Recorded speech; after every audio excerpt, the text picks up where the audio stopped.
I know people will judge me, but we exist. What we had is real. Me and my daughter exist. Mahal niya kami. And that's a fact. Viral ngayon sa social media ang paglantad ng di umano'y anak sa labas ng namayapang sikat na rapper sa bansa na si Francis Magalona. Sa YouTube channel na Pinoy Pawn Stars ay kinilabutan sila sa hindi nila inaasahang customer nung araw na yun dahil nagpakilala itong dati siyang karelasyon noon ni Francis M. at kasama din ito ang di umano'y anak nila ng rapper na ayon sa kanya ay si Francis M. pa mismo di umano ang nagbigay ng pangalan. Dala rin ito ang isang jersey kasabay ang isang love letter ni Francis M. para sa kanya na may perma pa nito.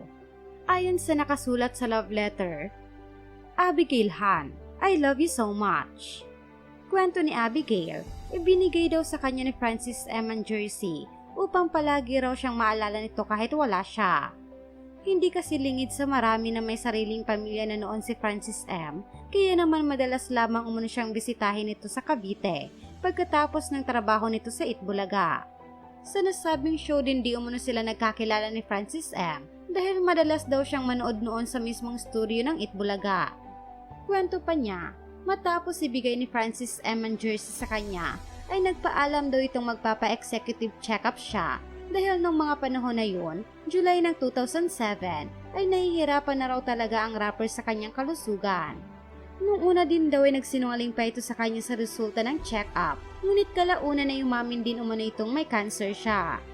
Simula nun ay gumuho raw ang mundo niya dahil maayos daw ang relasyon nila noon ni Francis M. at may mga plano lalo't 8 months pa lang daw siyang buntis noon. Ang pinakamahirap din umano para sa kanya ay hindi siya pwedeng lumantad ng mga panahon na yun dahil ayaw niyang makadagdag pa sa problema ni Francis M.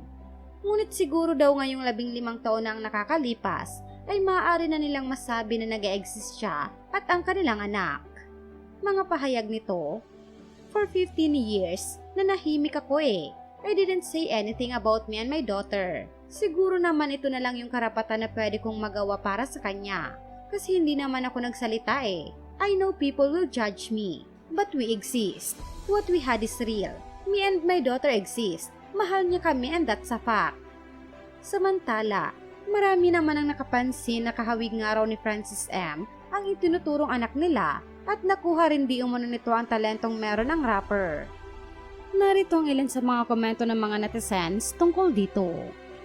Literal na may pagyanig itong episode na to.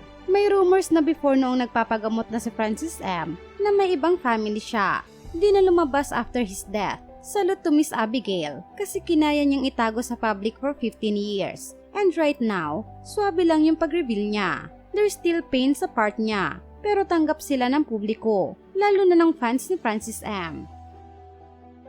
One of the best episode, full of flavors, rare collection from Idol Francis M. Untold story and rap sample.